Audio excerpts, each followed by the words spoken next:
Saya Marnelia dengan NIM 1932510488.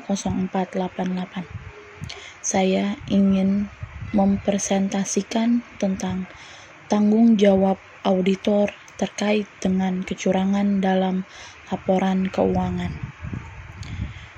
Karakteristik kecurangan.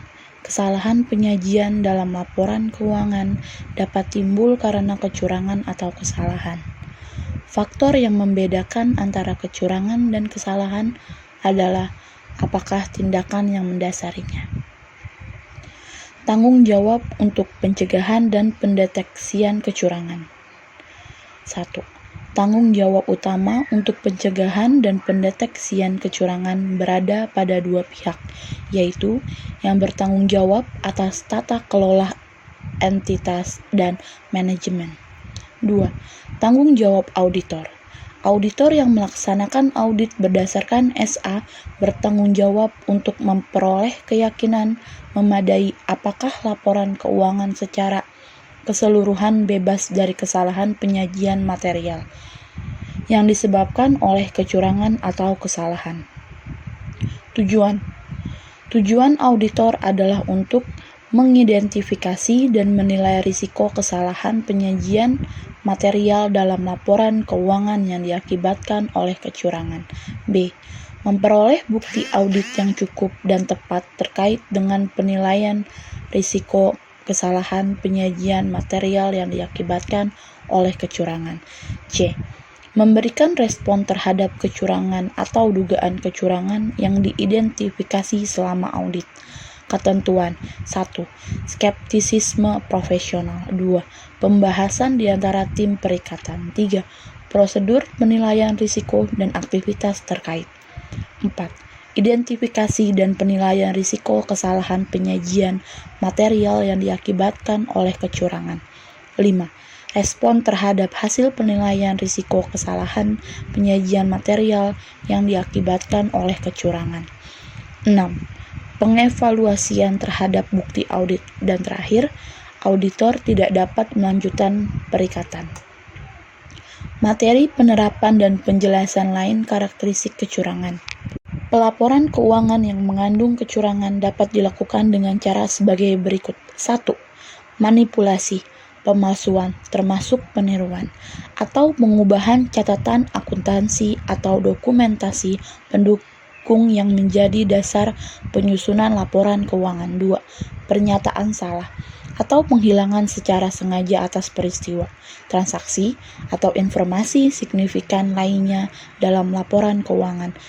3. Penerapan salah yang disengaja atas prinsip akuntansi yang berkaitan dengan jumlah, klasifikasi, penyajian, atau pengungkapan. Kecurangan dapat dilakukan melalui pengabaian pengendalian oleh manajemen dengan beberapa teknik sebagai berikut. 1. Mencatat jurnal fiktif, terutama menjelang akhir periode akuntansi, untuk memanipulasi hasil operasi. 2. Menyesuaikan asumsi dan mengubah pertimbangan yang telah digunakan untuk mengestimasi saldo akun. 3. Mengakui lebih dahulu atau menunda pengakuan di dalam laporan keuangan.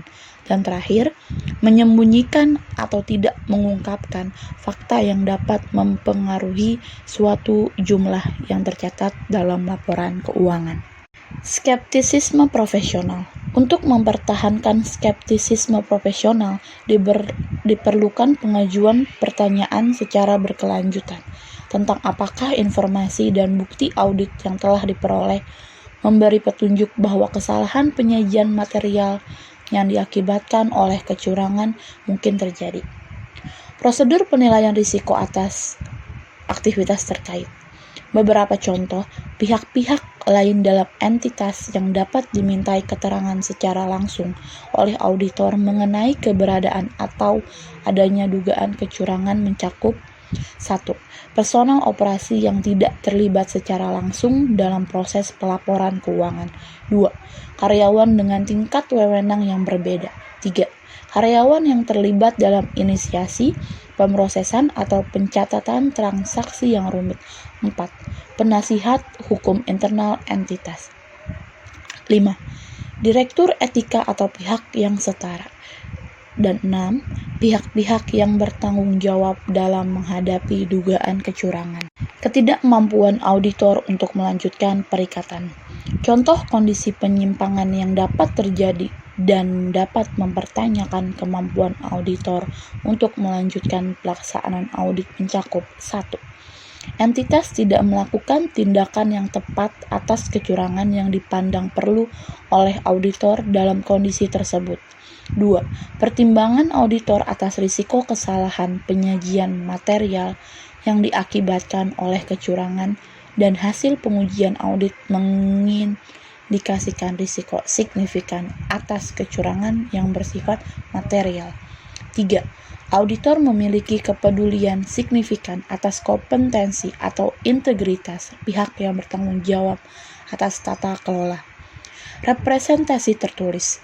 Pihak yang bertanggung jawab atas tata kelola yang menyatakan bahwa mereka telah mengungkapkan kepada auditor hal-hal sebagai berikut. 1. Hasil penilaian manajemen tentang risiko bahwa terdapat kesalahan penyajian material dalam laporan keuangan yang diakibatkan oleh kecurangan dan pengetahuan mereka tentang kecurangan yang aktual, diduga atau dicurangi yang memengaruhi entitas. Sekian dengan presentasi saya. Terima kasih.